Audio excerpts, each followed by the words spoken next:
Hello guys, we have a puppy in here. Oh, very small.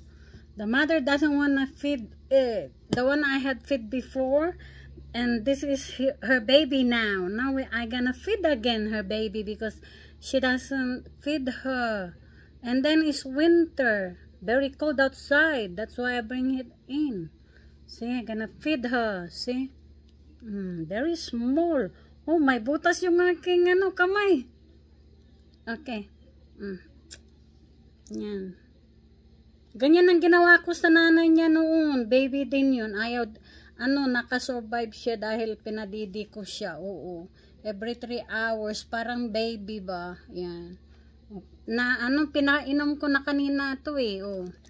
Nabusog na yata. Pero, gusto ko siyang painumin ulit. Okay, here you go. Yan. Oh, nandun pa. Oh, 2 days old po ito. 2 days. Yan. Ayaw pa kainin ng nanay. Oh. Nandun pa yung kanyang umbilical cord. Oh, yan. Ang liit niya. Oh. Parang daliri ko lang siya. Okay, come on. Drink. Yan. Kailangan kong padidihin ito every 2 hours. Yan. And then, ilagay ko dun sa kwarto ko kasi may heater doon. Yan.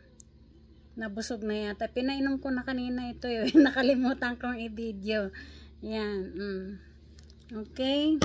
Oh, dito lang siya nakatira sa Tupperware. Meron parang siyang temperature. Okay, bye-bye muna.